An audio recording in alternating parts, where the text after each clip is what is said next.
Friends, I'm very happy to be the person whose talk will clear the whole room. Okay.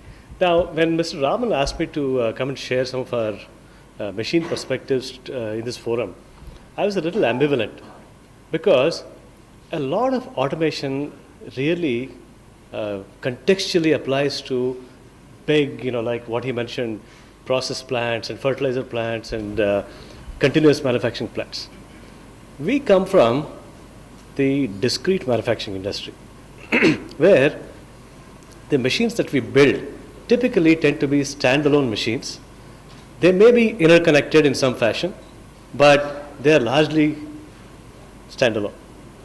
There is a lot of automation that can go on inside the machines per se. Okay? So what I thought I would do is share a very small story about what we have been doing, how it plays into the emerging trends of what we are seeing in the market. So for those of you that are not aware, ACE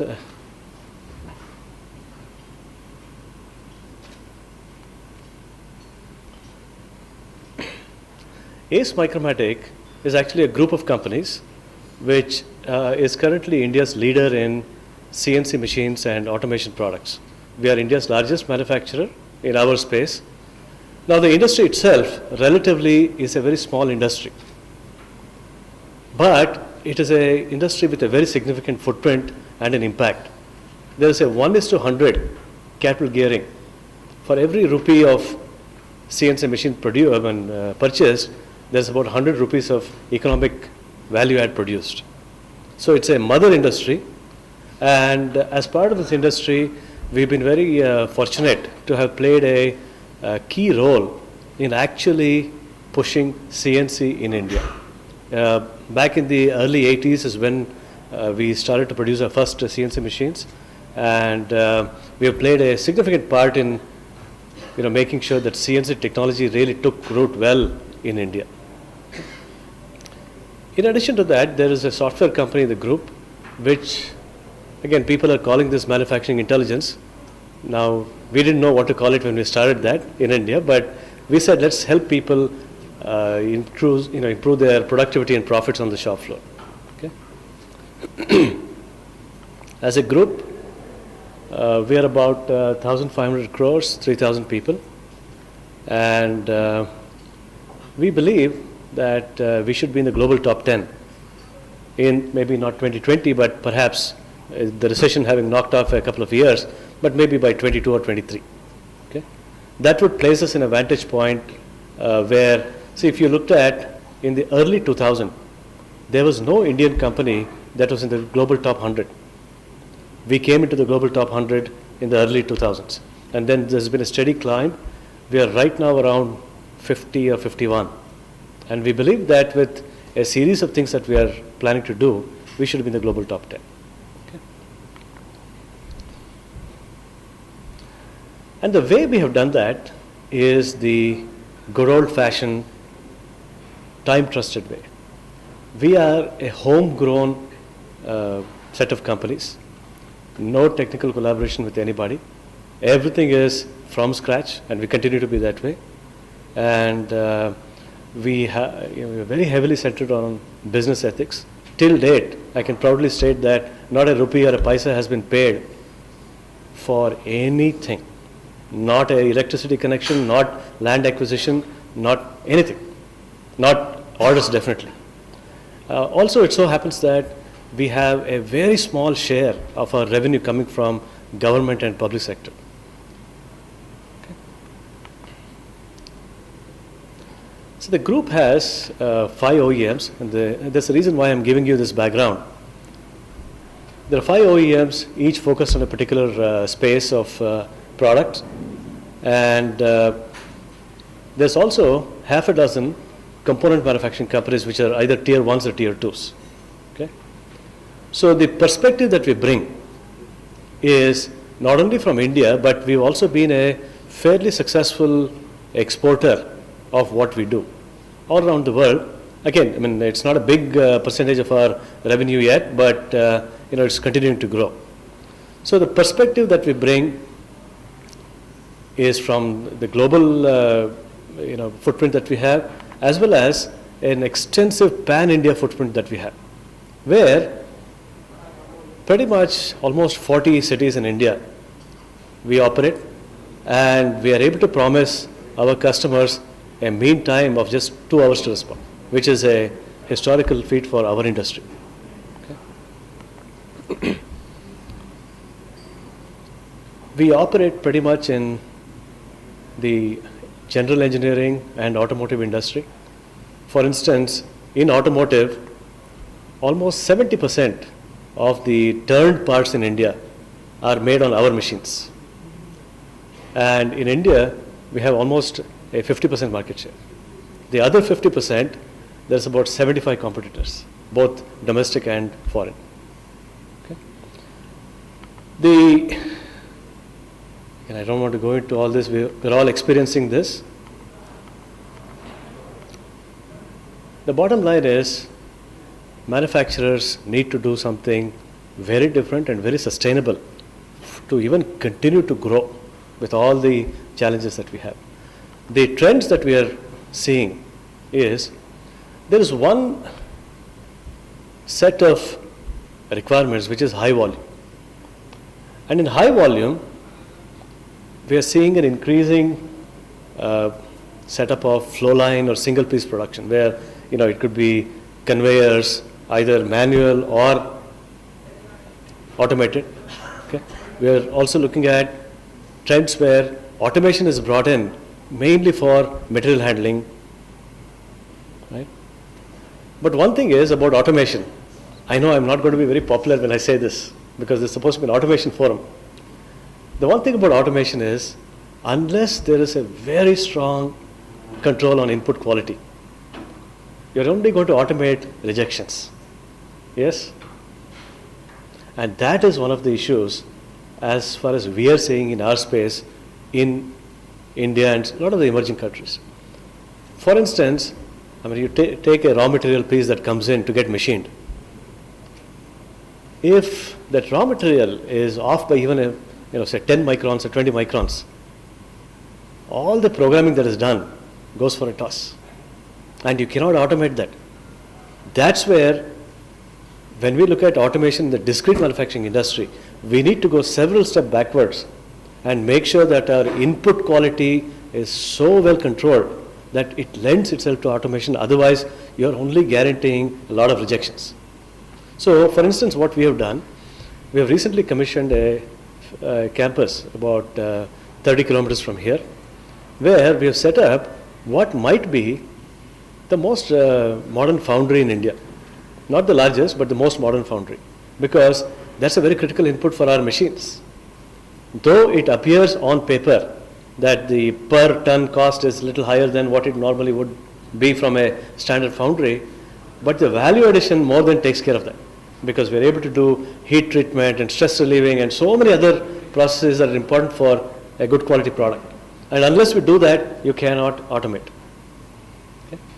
The second trend that we are seeing, and some of the earlier speakers alluded to that, there's going to be a lot of focus on batch production. And in batch production, there's a couple of paradigms where there are high accuracies required. There is a great deal of attention paid to process capability. The right toolings, in-process gauging, metrology, offsets, automated closed loops, things of that nature, which inherently increases the process capability, because you're only going to do 1 or 2 or 5 or 10 parts.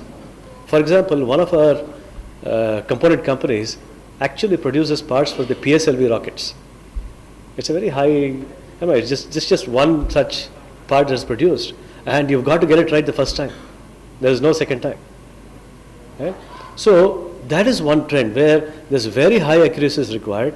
A lot of attention is paid to automation that increases the process capability of the process itself. Okay? The second aspect of that is where there is short lead times required. There is increasing requirement of machines which can do multiple things in one setup. It could be a turn mill center, It could be a FMS, a flexible manufacturing system, which can do drilling, milling, tapping, just about any kind of operation just in one setup. The third is, again, people call it 3D printing, but it is really a manifestation of additive manufacturing, where things are deposited in layers. Right now, this is still limited to very esoteric situations or very low batch quantities or very high value addition. For example, one of the trends is these kind of machines are actually put on oil rigs, where in an oil rig, if let's say a part gets buggered up, to have a part flown out, get repaired, or get a new part in itself takes a lot of time and money. So in such a case, even having $1 million machine on an oil rig is well worth it, because it pays itself, in a matter of a few years, right? But this is something that perhaps will be in contrast to requirements of high volume even as the years go by. Okay? The fourth trend that we are seeing is an intense focus on shop floor productivity, which is again manufacturing intelligence or whatever you want to call that, right?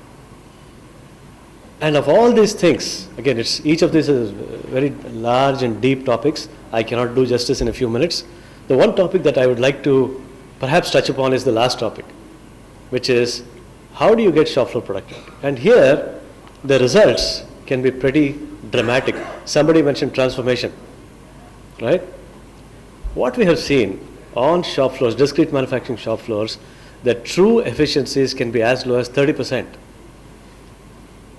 Even in companies which are supposed to be damn good. And on paper, perhaps we might say 80%, 90%, whatever it is, right? And there's a reason for that. The reason is benchmarking is one of those things. And if you don't have the right tool, benchmarks, historical legacies will never get corrected, right? And perhaps some of the tools like what Siemens mentioned could be useful in that direction from a benchmarking perspective. Some recent examples are, there's a company in Chennai which has grown extremely well. I don't know how many of you are in the forging industry. Anybody? Nobody in forging? They are one of the leaders in cold forged components. They export worldwide. They are a tier 1 supplier. When they set up their new export plant, having used this technology on their machines earlier, they achieved 7,500 pieces in 3 shifts.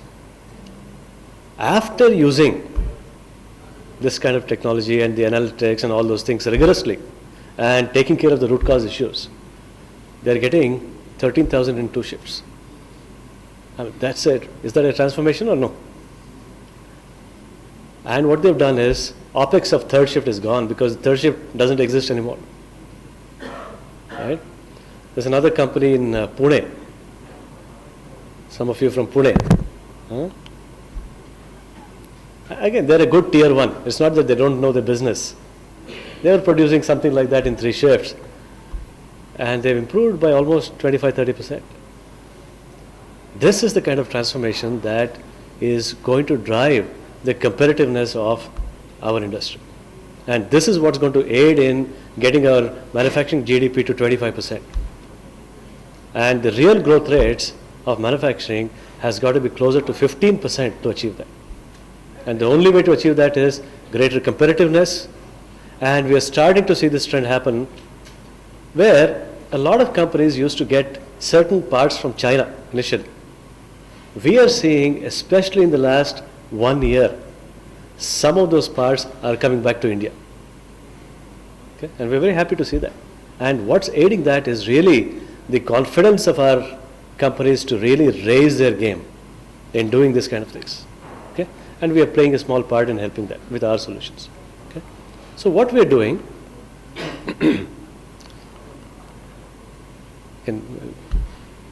I think we're all experts in understanding this, and essentially we need to horizontally deploy best practices as a DNA of your company.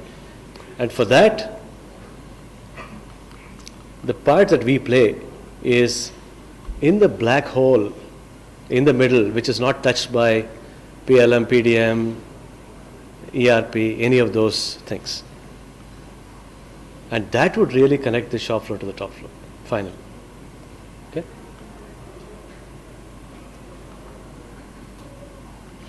Now, there's a suite of products that we bring to the table for this.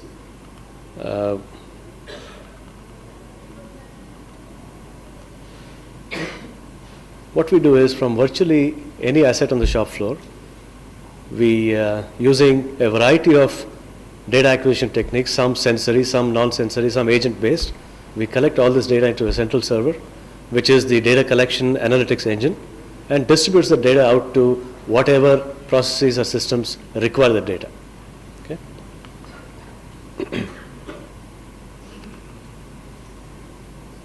And as part of this, we look at several analytics. And this is really very specific stuff. This is not high level, it's not theory. This is, you do this, you see this, you do this, you get this. Okay? So this is what we've been doing in one of those areas of the emerging trends that we're seeing. I'd like to stop here. We're still about 5 minutes left. And I'm very happy to be the person whose talk cleared this room. Okay? Thank you.